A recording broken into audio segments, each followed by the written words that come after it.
महागाई निश्चितपणानं मुद्दा आहे, परंतु महागाई म्हणजे नेमकी काय, महागाईची कारणं काय, त्याची पार्श्वभूमी काय, त्याचे परिणाम काय, राज्याच्या, देशाच्या आणि जगाच्याही परिप्रेक्ष्यामध्ये महागाईची व्याख्या करताना खरं तर ती जी परिस्थिती जागतिक स्तरावर उपलब्ध होईल त्या स्तरावर महागाईची कारणमीमांसा केली जाईल असं माझं मत आहे. जर आपण प्रकर्षानं पाहिलं तर मागच्या 2 वर्षाच्या काळामध्ये ज्या जागतिक महामारीला आम्ही सामोरं गेलो, हा देश म्हणून 130 करोड लोकसंख्येचा देश म्हणून, जगातला सगळ्यात मोठा दुसऱ्या क्रमांकाच्या लोकसंख्येचा देश म्हणून आणि विकसनशील देशाच्या यादीतल्या पहिल्या क्रमांकाचा देश म्हणून आम्ही जेव्हा या कोरोना महामारी सारख्या एका जागतिक अडचणीला जेव्हा तोंड द्यायला लागलं, सगळ्या आस्थापना, मग त्या औद्योगिक असतील, सेवा आस्थापना असतील, अशा सगळ्या बंद असताना या देशातल्या 125 करोड लोकांच्या पालन पोषणाचा प्रश्न या देशाच्या राज्यकर्त्यांच्या पुढे सगळ्यात मोठा होता. आणि अशा वेळेला आम्हाला सगळ्यात पहिल्यांदा या महामारीला सामोरं जाताना तो भूकबडी होऊ नये, त्याचा व्यवसायही संपू नये, त्याच्या खिशातले पैसे देखील संपू नये, त्याची क्रय शक्ती देखील टिकवून ठेवता यावी, अशा अनेक अंगाने विचार करताना हे कोरोना महामारीचे 2 वर्ष संपले न संपले, आम्ही लगेच जगाच्या परीक्षामध्ये रशिया युक्रेनच्या युद्धाला सामोरं जात आहोत. आज भारतासारख्या विकसनशील देशाची महागाईची चर्चा करताना कोणत्या अडचणी आपल्या पुढे आवासून उभ्या आहेत, त्याची चर्चा करणं अत्यंत आवश्यक राहील असं माझं मत आहे. आम्ही खाद्यतेलाच्या संदर्भामध्ये, पेट्रोल डिझेलच्या संदर्भामध्ये जवळपास 80% पर्यंत जागतिक इतर देशांवरती अवलंबून आहोत. आणि आमची जी लोकसंख्या आहे ती स्वातंत्र्याच्या वेळी म्हणजे 1947 ला जी 33 कोटी लोकसंख्या होती, ती आज 130 कोटीच्या घरामध्ये आमची लोकसंख्या गेलेली आहे. आमचा जो शेतकरी प्रधान देश होता, शेती प्रधान देश होता, ज्या देशाची अर्थव्यवस्था ही 70% शेतीवर आधारित होती, ती आता जवळपास उलट त्याच्या आकडेवारी झालेली आहे. आणि अशा परिस्थितीमध्ये आम्हाला या सगळ्या गोष्टींचा विचार करताना, विकसनशीलतेकडून विकसिततेकडे जाताना आमच्या लोकांच्या खिशामध्ये पैसा खुळखुळायला लागला. मग ते 6th पे कमिशन असेल, 7th पे कमिशन असेल, माननीय मनमोहन सिंगजी प्रधानमंत्री असताना त्यांच्या कार्यकाळात झालेला जागतिक करारनामा असेल, ज्या व्यापाराच्या संदर्भाने किंवा इंटरनॅशनली ज्या काही वस्तू आणि सेवा याचं जे आदान प्रदान होतं त्याचा जागतिक करारनामा झाला असेल, ज्या पद्धतीचे धोरण स्वातंत्र्योत्तर मागच्या अनेक वर्षाच्या कार्यकाळामध्ये काँग्रेस किंवा तत्कालीन पक्षांनी राबवल्यामुळं ज्या अडचणींना आम्हाला सामोरं जावं लागलं, त्याचा परिपाठ आज आम्हाला या आजच्या वाढत्या महागाईच्या दृष्टीनं दिसत आहे.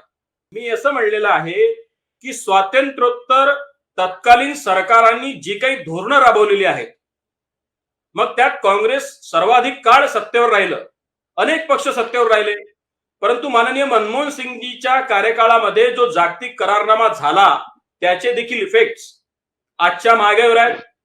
भाजपा से बात करते समय आपको सिर्फ बहाने मिलेंगे.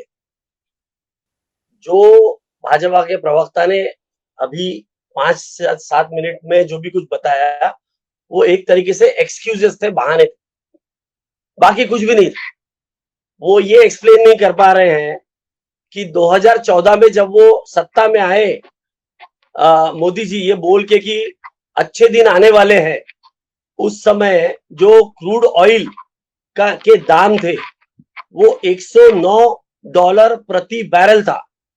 आज दाम $111 प्रति बैरल है, यानी सरी के दाम।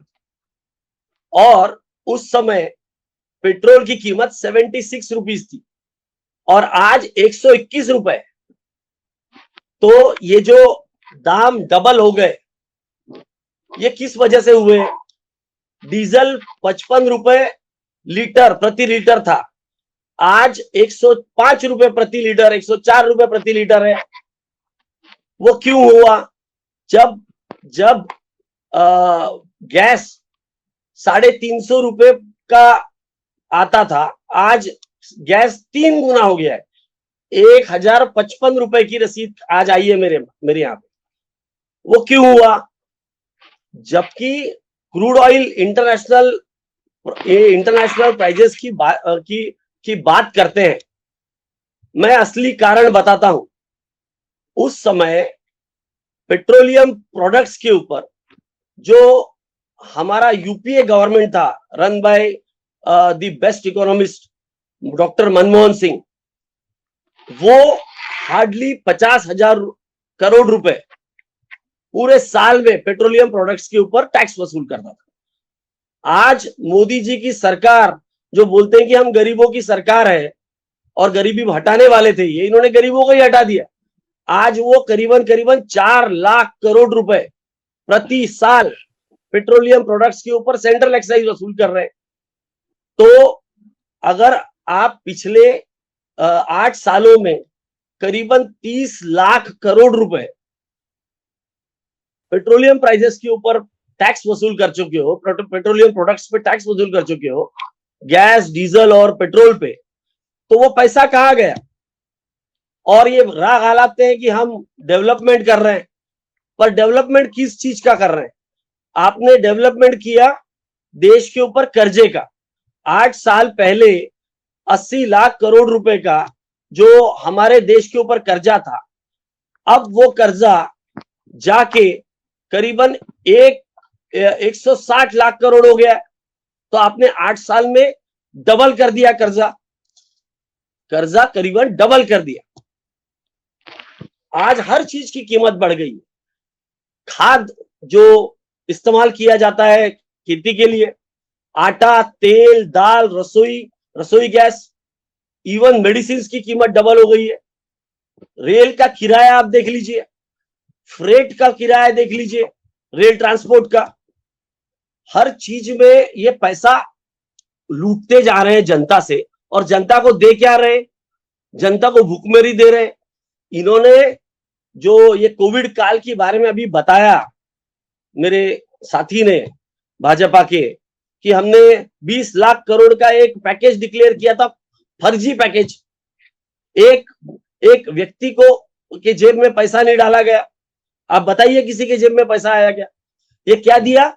आप लोन ले सकते हैं, अब कर्जा देंगे और लोगों से फिर कर्जा वसूल करेंगे।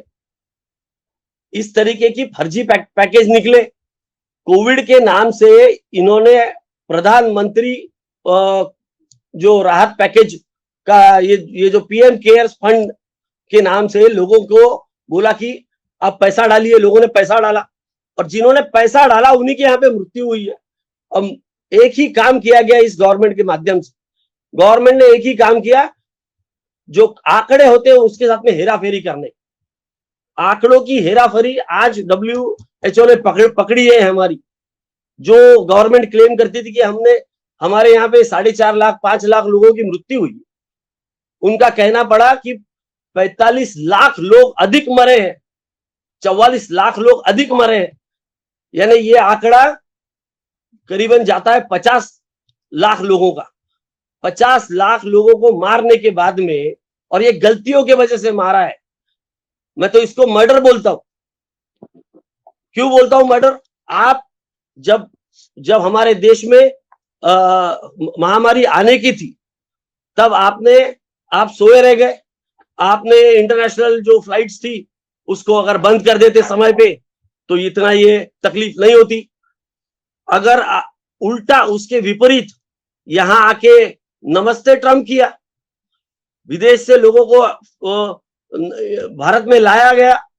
हाँ, 1 लाख लोगों का वो स्टेडियम में नमस्ते ट्रम्प का कार्यक्रम आयोजित किया, और उसके बाद में ये क्या पता चला कि जहां जहां वो विदेशी लोग गए, वहां वहां उस आंकड़े बढ़े, और उसका ठीकरा किसके ऊपर फोड़ा गया?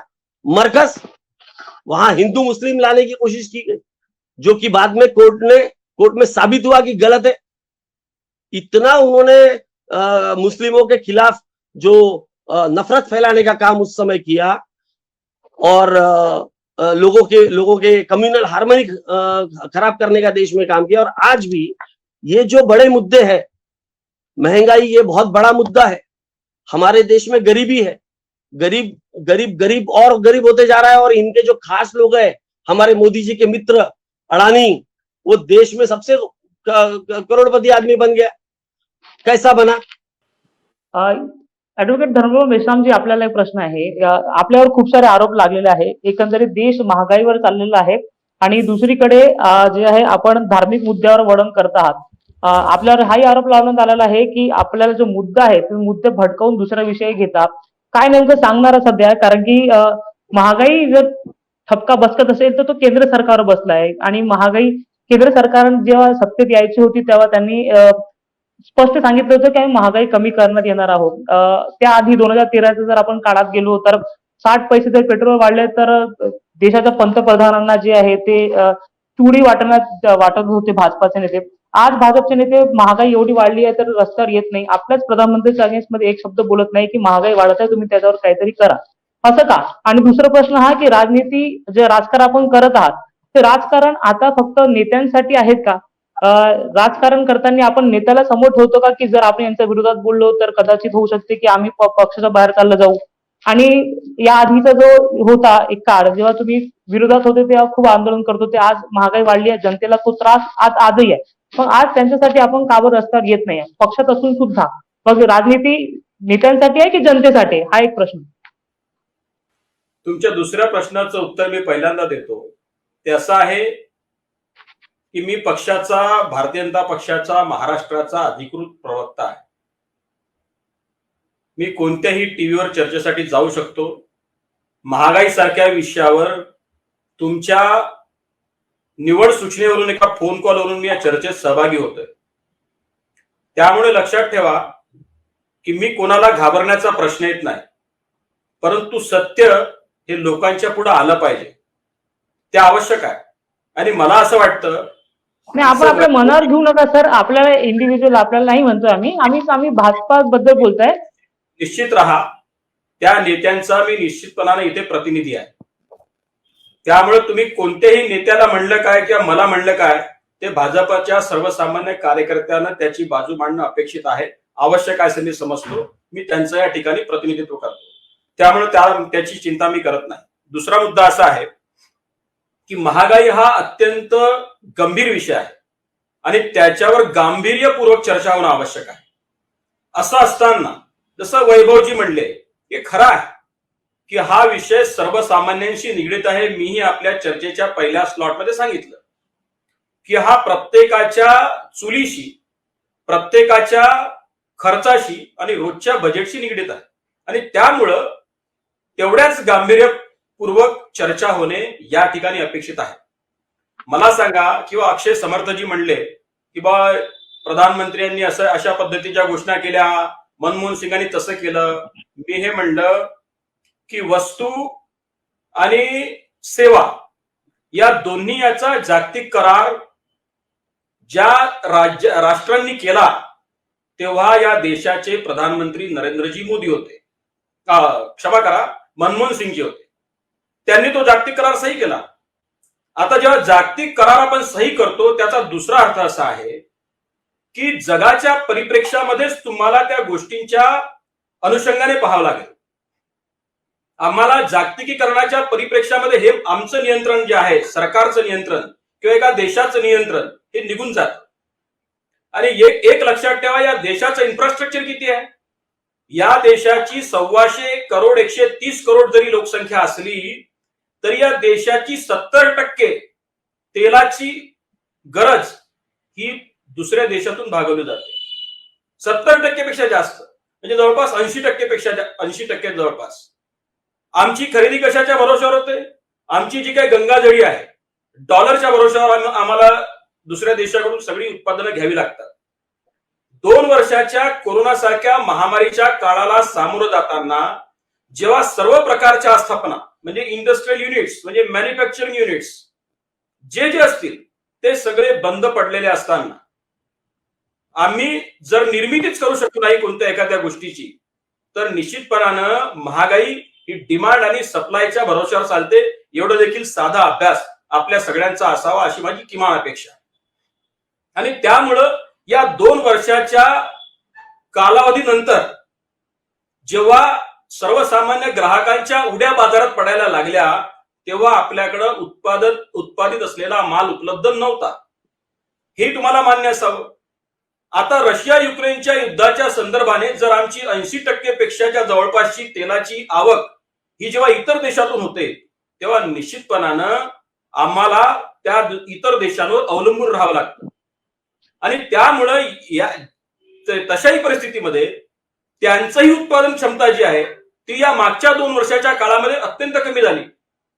त्यामुळे डिझेल पेट्रोलच्या भावावरचं नियंत्रण, खाद्यतेलावरचं नियंत्रण, गॅसवरचं नियंत्रण हे इतर देशांच्या हाती असल्यामुळं किंवा जागतिकीकरणाच्या परिप्रेक्ष्यामध्ये त्यांच्या वरती अवलंबून असल्यामुळं आम्हाला अत्यंत अडचणींचा सामना करावा लागला. ही साधीशी गोष्ट आहे महागाईच्या कारणाची.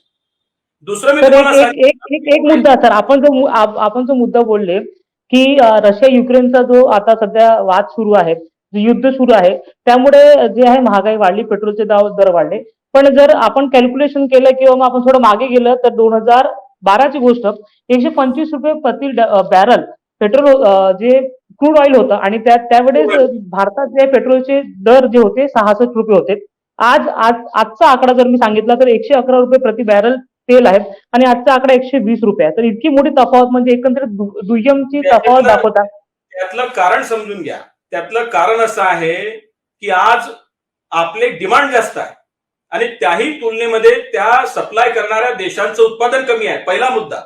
दुसरं, त्यांचं उत्पादन करण्याची क्षमतेशी घेणं आपल्याला सध्या तरी काही घेणं तरी नाही, कारण की आपण जो अमाऊंट क्रूड ऑइल घेतो तोच अमाऊंट आताही घेतोय आणि त्याचा रेटही कमी आहे. मी जे समजून घ्या, महागाईची कारण उत्पादन आणि सप्लाय, डिमांड आणि सप्लायच्या अनुषंगाने चालतात, हे लक्षात घ्या. आपण जरी समजा पैसे द्यायला तयार असलो तरी देखील त्यांची उत्पादन क्षमता नसल्यामुळं ती जगाच्या बाजारपेठेला त्या पद्धतीचं सप्लाय करू शकत नाही.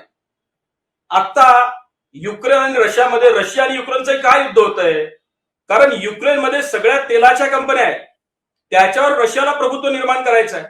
आणि त्यामुळं जगातही, हे फक्त भारताचा याच्यातला भाग नाही, श्रीलंकेची स्थिती का अशी आहे, बांगलादेशची स्थिती का अशी आहे, पाकिस्तानची स्थिती का अशी आहे, विकसनशील देशांची स्थिती अशी का आहे, त्याच्या तुलनेमध्ये भारतासारखा देश आपल्या धोरणांमुळं, कार्यकर्तृत्वामुळं, इन्फ्रास्ट्रक्चरमुळं आणि आपल्या सीमित गरजांमुळं आज आपण तुलनेने सुखी आहोत किंवा बरे आहोत, हे लक्षात घ्या. ही कंपॅरेटिव्ह तुलना आहे. आणि त्यामुळं महागाईमुळं अनेक देश कोलॅप्स होताना भारत आपला टिकाव धरून आहे, हे देखील तुम्ही समजू शकलं पाहिजे. आणि मला तर किमान या पॅनलकडून अशी अपेक्षा आहे की त्यांनी आपलं मत जे मांडताना ते अभ्यास पूर्णच मांडावं. कारण ते 20,000 पीएमचं पॅकेज 20,000 करोड रुपयाचं नव्हतं अक्षय समर्थ साहेब. वकिलांनी तरी किमान अभ्यासपूर्ण असावा अशी माझी अपेक्षा आहे. आणि कोणाच्या खिशात पैसे गेले मी असं कधीच म्हणलेलं नाही. मी असं कधीच म्हटलेलं नाही की ते पीएमचं पॅकेज, जे करोनाचा पॅकेज तुम्ही 20 लाख करोड रुपयाचं डिक्लेअर केलं त्याच्याबद्दल बोलतो. आणि पीएम केअर्स मध्ये जो फंड आला त्या फंडाबद्दल जेव्हा आधी मोदीजी म्हणायचे की अशा जे पैसे येतात त्याच्याबद्दल लोकांना कळायला हवं. एक एक करून बोलायला तर चांगलं होईल, कारण की आमच्या दर्शकांना समजणार नाही. एक एक करून बोलायचं बरोबर होईल. हे समजा, महागाई सारख्या संवेदनशील मुद्द्यावर चर्चा करताना मी थेट काँग्रेसवर एक देखील आरोप केलेला नाहीये. मी उलट हे सांगितलं की जागतिक जो करारनामा होता तो कोणी सह्या केला? आपल्या देशातल्या राज्यकर्त्यांची धोरणं कुठे चुकली? 1947 मध्ये आपल्या देशाची लोकसंख्या 33 करोड होती, आज 130 करोड कशी झाली? कोणत्या धोरणाचं चुकलं? काय चुकलं आपलं? या सगळ्या गोष्टींची कारणमीमांसा करावी लागेल. आपल्या देशाची अर्थव्यवस्था शेतीप्रधान देश होता. 70% पेक्षा जास्त अर्थव्यवस्था शेतीवर आधारित होती. आज शेतीवर आपली अर्थव्यवस्था किती टक्के आधारित आहे? याही गोष्टींची चर्चा होणं आवश्यक आहे. आणि बरोबर गांभीर्यपूर्वक या मुद्द्याकडे गांभीर्यपूर्वक पाहताना संवेदनशीलतेने पहा. सरकार म्हणून या देशाचे प्रधानमंत्री नरेंद्रजी मोदींनी जे काही धोरणं राबवले, जे काही निर्णय घेतले, ते कटू आणि कठोर वाटत असले तरी या देशाच्या 125 करोड जनतेच्या कल्याणासाठीचे तो धोरण होते. आणि त्यामुळे त्या पद्धतीचे नियम आता वैभवजींना ते पटणार नसेल, वैभवजी जरी तुम्हाला पटणार नसेल तरी तुम्ही सामान्य माणसाचं प्रतिनिधित्व करताना तुमचं देखील अभ्यासाची कस लागेल बरं. आणि त्यामुळे तुमचं मत हे निव्वळ आपल्या बॉडी लँग्वेज मधून किंवा चेहऱ्याच्या हावभावावरून न येता ते अभ्यासपूर्णच असलं पाहिजे अशी माझी किमान अपेक्षा आहे. आणि त्याच पद्धतीने आपण ही चर्चा पुढे न्यावी तरच या चर्चेचं फलित होईल. या आमचं देखील मत लोकांपर्यंत पोहोचेल.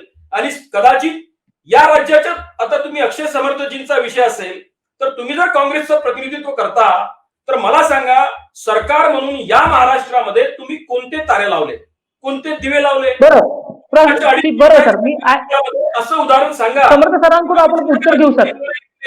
तुम्ही शेतकऱ्यांच्या प्रश्नावर म्हणलात, तुम्ही तुमच्या मुख्यमंत्र्यांनी सांगितलं होतं, तुमच्या नेत्यांनी सांगितलं होतं, उद्धव ठाकरेंनी सांगितलं होतं. आम्हाला बोलण्याचा संधी भेटेल का? खते बोलण्याची संधी भेटेल का? शेताच्या बांधावर जाऊन साधा पूर झाला, तुम्ही रस्त्यावरून दौरे नाही करू शकला, तुम्हाला हवाई दौरे करावे लागले. मातोश्रीच्या 4 दिवारीत बसून सरकार चालवता येईल का? याचं देखील उत्तर अक्षयजी तुमच्याकडून अपेक्षित आहे. सर बरोबर, आपला प्रश्न जर अक्षय समर्थांना आणि आपलं उत्तर द्यायला सांगतो सर. अक्षयजी आपल्याला सरळ त्यांनी म्हटलं आहे की युक्रेन युद्धामुळे जे आहे ते या देशात महागाई वाढलेली आहे.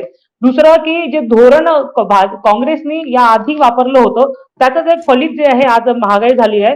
तिसरं प्रश्न त्यांनी असं म्हटलं आहे की जे धोरण सध्या नरेंद्र मोदी सरकार वापरत आहे ते कटू असते तरी ते देशासाठी हितकारक आहे. आपलं नेमकं काय मत आहे?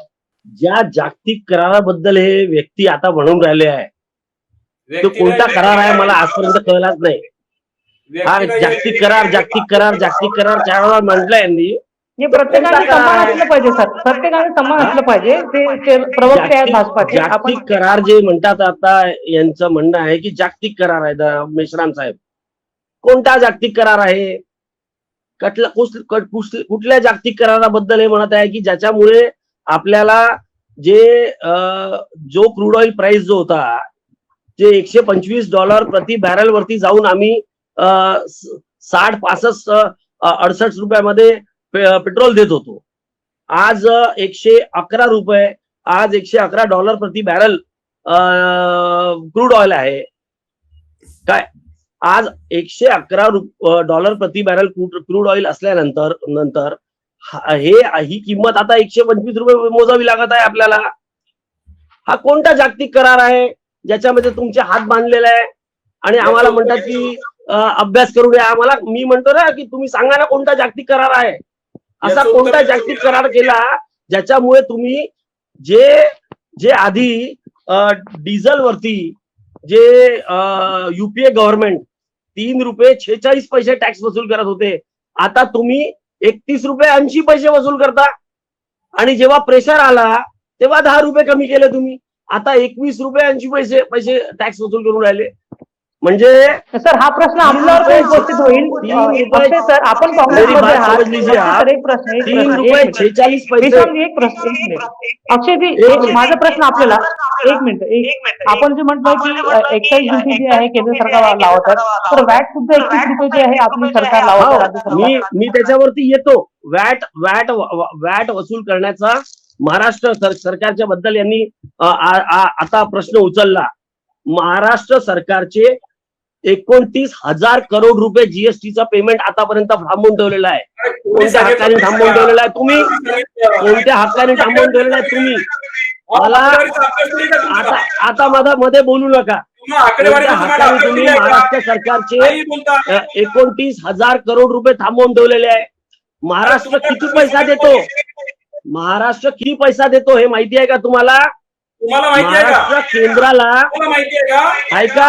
ऐका आता ऐकून घ्या. तुम्ही तुम्ही पण अभ्यास ऐका. पूर्ण तुम्हाला माहिती आहे का? अभ्यास पूर्ण बोलण्याची गोष्ट तुम्हाला करत माहिती होतो आहे ना.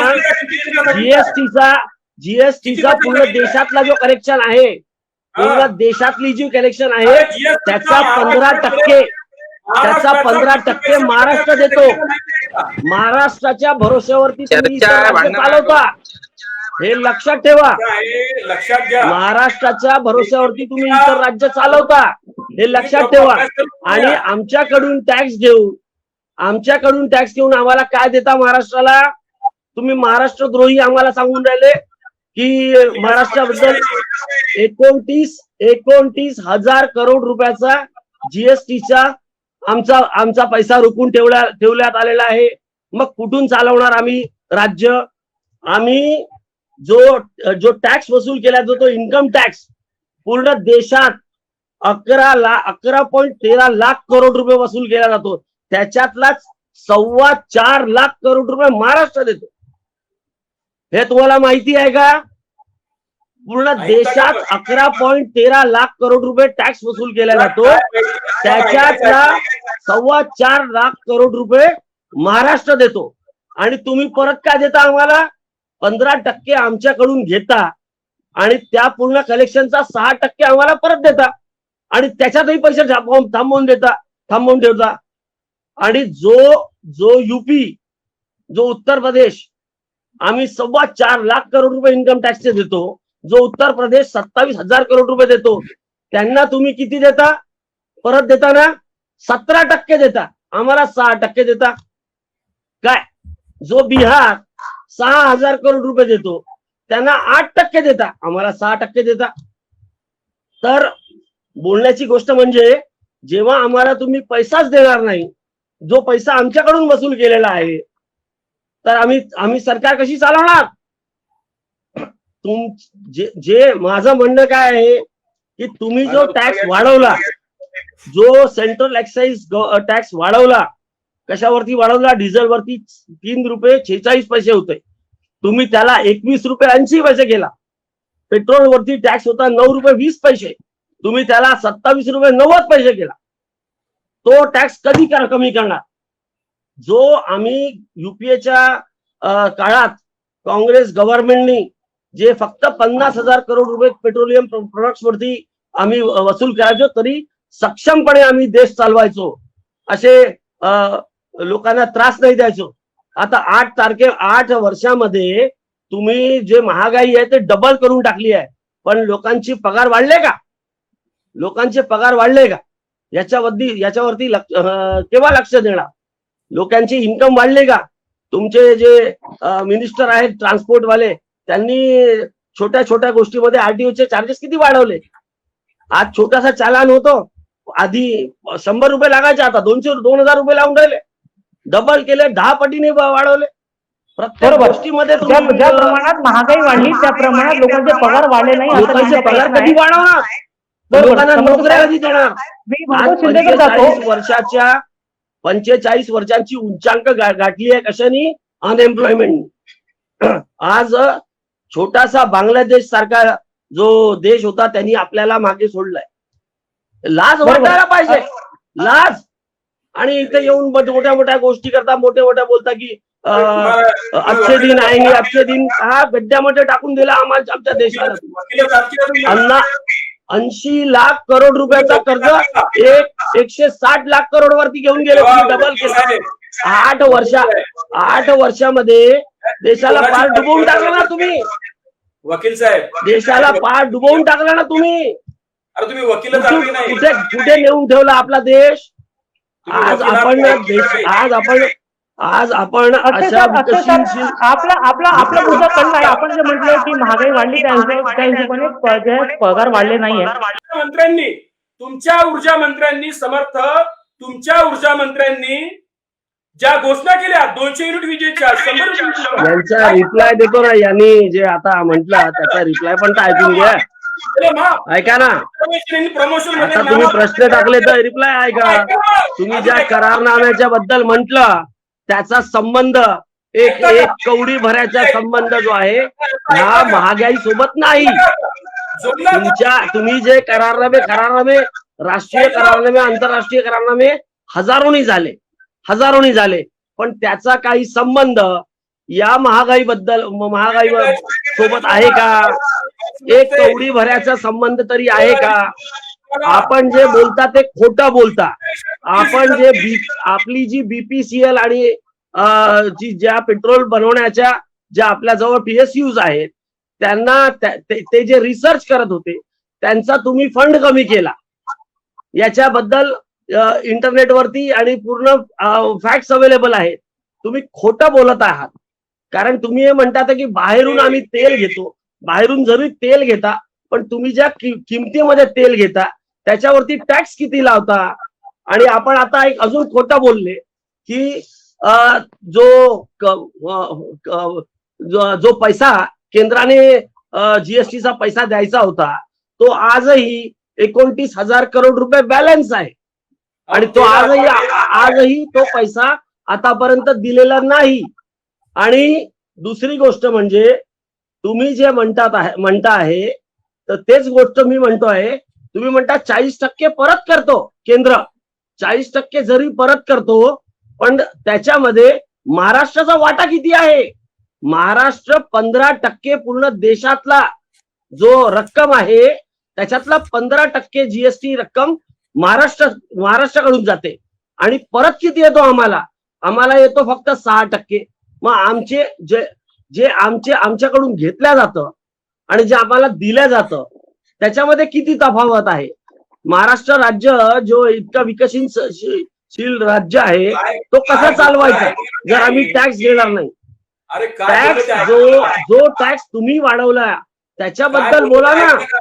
3 रुपये 46 पैसे जो टॅक्स डिझेल वरती होता तुम्ही 21 रुपये 80 पैशावरती घेऊन गेले. 9 रुपये 20 पैसे जो टॅक्स पेट्रोल वरती होता तुम्ही 27 रुपये 90 पैसे केले. आज तोच टॅक्स कमी केला तर डिझेल जो आहे 80 वरती येतो आणि पेट्रोल जो आहे तो 100च्या आतमध्ये येतो. त्याबद्दल तुम्ही का बोलत नाही? आजच्या तारखेला जे 126-125 डॉलर प्रति बॅरल रेट गेल्यानंतर सुद्धा मनमोहन सिंगांनी तो पेट्रोल 66, 67, 68 रुपयामध्ये दिला. तो आज 120 रुपये का बरं देतात आहे तुम्ही? त्याच्याबद्दल तुम्ही का बरं बोलत नाही? महागाई अशी वाढली आहे की आता जे सिनियर सिटीजनला रेल्वेमध्ये जे कन्सेशन भेटायचं ते सुद्धा तुम्ही काढून टाकलं. त्याच्यामुळे रेल्वेला 3,464 करोड रुपयाचा फायदा झाला. म्हणजे तुम्ही सिनियर सिटीजनला पण लुटण्याचं काम केलं. प्रत्येक जागेवरती लूट चालवली आहे. एकही अशी गोष्ट नाहीये ज्याच्यामध्ये तुम्ही लोकांना रिलीफ दिला. आणि देशाचा कर्जही वाढवला. महागाई वाढत आहे बरोबर. देशाचा कर्जही वाढवला आणि चोरी ऊपर से सीना. माझा प्रश्न ऐकून घ्या. आपल्याकडे काही अल्टरनेटिव्ह आहे का? Alternative. You have to put money in the hands of poor people. आपको गरीब लोगों के हाथ में पैसा देना पड़ेगा. ये लड्डू मत दो कि कर्जे ले लो, हम आपको कर्जे देंगे. कर्जा लेने लायक अभी पोजीशन नहीं बची. इस बार की महामारी में 72,000 रुपए देने की बात करी, वो बात कर रहे हैं.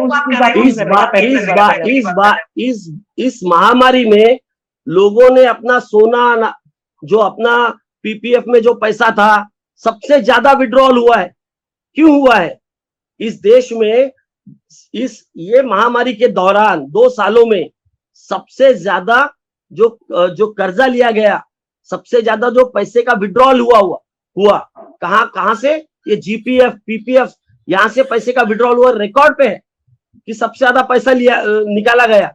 क्यों निकाला गया? गरीब ने अपने पास का जो थोड़ा भी सेविंग था वो क्यों बेचा? अपने घर का जो थोड़ा बहुत सेविंग बचा था वो क्यों बेचा? क्योंकि उनके पास में दूसरा जीने के लिए कोई रास्ता ही नहीं था.